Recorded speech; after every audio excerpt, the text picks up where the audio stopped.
Next سوال حاکم شاہ صاحب کی طرف سے ہے۔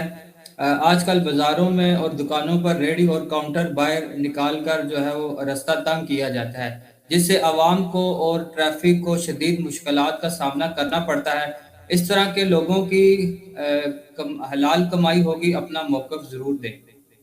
کمائی تو خیر حلال ہے، اس ایک عمل کے اوپر آپ گرفت کر سکتے ہیں۔ سو نبی داؤد میں حدیث موجود ہے، نبی علیہ السلام نے راستے میں بیٹھنے سے منع فرمایا ہے، اور اس کے علاوہ قرآن پاک کی کئی آیات اور احادیث اس کے اوپر گواہ ہیں کہ کسی کو تکلیف دینے والی اب جتنی بھی چیزیں آتی ہیں وہ اسی کیٹیگری میں فال کریں گی۔ راستے میں تو آپ نماز نہیں پڑھ سکتے، تو اس طریقے سے کاؤنٹر بڑھانا، لیکن اس میں اب مجرم اصل میں حکومت وقت ہوتی ہے۔ یا تو وہ سب کے لیے ایک قانون بنا دینا تو سب لوگ اندر چلے جائیں گے، اب ایک بڑھاتا ہے کاؤنٹر پھر دوسرا بڑھاتا ہے، اور اس کی وجہ سے باہر جو پارکنگ ایریا ہے وہ بھی تنگ ہو جاتا ہے۔ ہمارے ملک میں تو بدقسمتی ہے کہ پارکنگ کا کوئی کنسیپٹ ہی نہیں ہے، یہاں پہ تو روڈز کے اوپر ہی لوگ پارکنگ کرتے ہیں،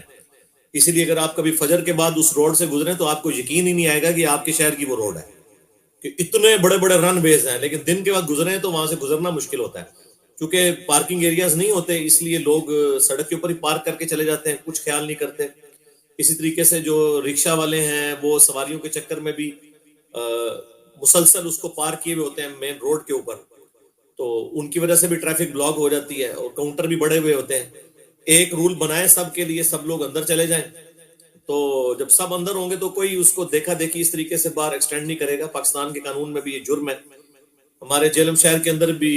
جب پی ٹی آئی کی گورنمنٹ نئی نئی آئی تو انہوں نے یہ سارا صفایا کروایا، لیکن پھر اس کے بعد فوراً بعد ان کے لیے مصیبت کھڑی ہوگی، ان کا ووٹ بینک لوز ہو گیا یہاں سے، تو دوبارہ انہوں نے الاؤ کر دیا، پھر کرتے کرتے کرتے وہ اسی طریقے سے پھیلنا شروع ہو گیا۔ اور بڑے بڑے دیندار لوگ میں نے یہاں پہ دیکھے ہیں بڑی بے شرمی کے ساتھ، یعنی اگر ان کی سموسا چاٹ کی دکان ہے تو اس دکان کے باہر ہی لوگ گاڑی میں بیٹھ کے فیملیز کے ساتھ سموسا چاٹ کھا رہے ہیں۔ بھئی تم پیک کروا کے لے جاؤ، یا زیادہ شوق ہے تو سائڈ پہ کھڑی کر کے اندر جا کے دکان میں بیٹھ جاؤ۔ تو یہ کوئی طریقہ نہیں ہے کہ آپ لوگوں کا راستہ روک لیں، اور اس میں اگر کوئی شخص ان کو سمجھا دے تو اس کے ساتھ بدتمیزی کرنا شروع کر دیتے ہیں۔ تو اس معاملے میں جو ٹریفک پولیس والے ہیں یہ بھی بہت بڑے مجرم ہیں، چونکہ وہ روزانہ کی بنیاد پہ ان سے بھتہ لیتے ہیں یا مہینے کی بنیاد پہ انہیں الاؤ کرتے ہیں، رکشہ والوں کو اور دکانداروں کو الاؤ کرتے ہیں کہ ان کی دکانوں کے باہر لوگ گاڑیوں میں بیٹھ کے لطف اندوز ہوتے رہیں ان کی چیزوں سے۔ ظاہر ہے گاڑی والوں کو تو کچھ نہیں کہہ سکتے۔